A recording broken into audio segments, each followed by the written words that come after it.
অনেকেই ব্রয়লার রান্না করলে খেতে চান না বা ব্রয়লার গন্ধ লাগে, এই জন্যেও ভালো লাগে না। তবে এইভাবে যদি একবার ট্রাই করে দেখেন, আমার বিশ্বাস ব্রয়লার আপনাদের খুবই ফেভারিট হয়ে যাবে।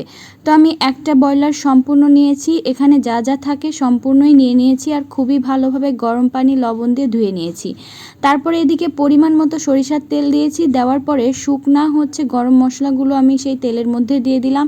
আর মশলার মধ্যে ছিল জিরা, তেজপাতা, গোলমরিচ, লবঙ্গ, শুকনা মরিচ, দারচিনি, এলাচ।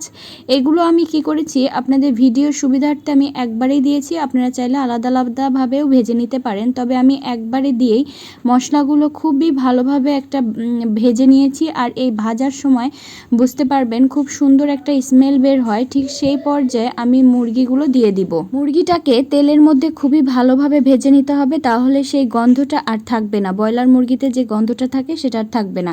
এদিকে আমি একটা মশলা তৈরি করে নিলাম, পেঁয়াজ, টমেটো আর কাঁচামরিচের আমি মশলাটা তৈরি করে নিয়েও আমি সাইডে রেখে দিলাম। দেওয়ার পরে আমি যখন মুরগিটা ভাজা হয়ে যাবে সেই পর্যায়ে আমি গুঁড়া মশলাগুলো দিয়ে দিব। আর গুঁড়া মশলার মধ্যে ছিল জিরার গুঁড়া, ধনের গুঁড়া, লবণ, তারপরে মরিচ, হলুদের গুঁড়া, গরম মশলার গুঁড়া, আদা বাটা, রসুন বাটা। আমি কিন্তু সব বাটা মশলা, গুঁড়া মশলা একসাথেই দিয়েছি। আর এদিকে যে ব্লেন্ড করে রেখেছিলাম টমেটো, কাঁচামরিচ আর পেঁয়াজ, সেগুলোও দিয়ে দিয়েছি। এখন কাজ শুধুমাত্র কষানোর।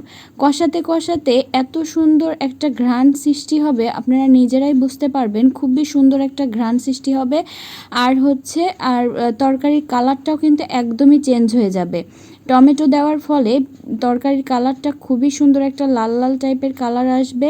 তখন আপনারা বুঝতে পারবেন যখন আপনাদের পানি একদমই শেষ হয়ে যাবে বা মশলাগুলো একদমই তেলে ভাজা ভাজা হয়ে আসবে, ঠিক সেই পর্যায়ে গরম পানি দিয়ে দিতে হবে। আপনারা আপনাদের পরিমাণ মতো গরম পানি দিয়ে দিবেন।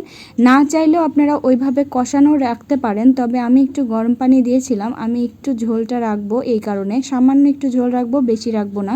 তো আমি ঝোল দেওয়ার পরে লাস্টের দিকে আমার যখন ঝোল একদমই কমে এসেছে, মানে আমি দেখলাম যে আমি এই পর্যায়টায় রাখবো, ঠিক সেই পর্যায়ে আমি কি করেছিলাম, ভাজা জিরার গুঁড়া উপর দিয়ে একটু ছিটিয়ে দিয়েছিলাম।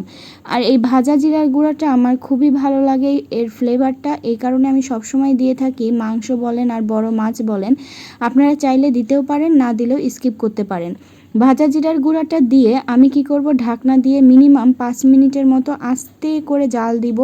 আর তখন কি হবে, এই ভাজা জিরার গুঁড়ার ফ্লেভারটা পুরো মাংসতে চলে যাবে। 4 থেকে 5 মিনিট পর আমি ঢাকনাটা তুলে একটু নেড়ে দিচ্ছি। আর দেখেন আমার ঝোলটা কিন্তু একদম পারফেক্টে চলে আসছে। আর আমি এখন কি করব, এই ঝোলটুকু রেখে দিব, বিধায় আমি গ্যাসটা বন্ধ করে দিলাম। দেখেই বুঝতে পারছেন কত সুন্দর কালার হয়েছে, ঠিক খেতেও কিন্তু খুবই সুন্দর হয়েছিল। আর এইভাবে যদি আপনারা ব্রয়লার মুরগি রান্না করেন, আমার বিশ্বাস কোনো গন্ধও লাগবে না, আপনাদেরও ফেভারিট হয়ে যাবে ব্রয়লার মুরগি।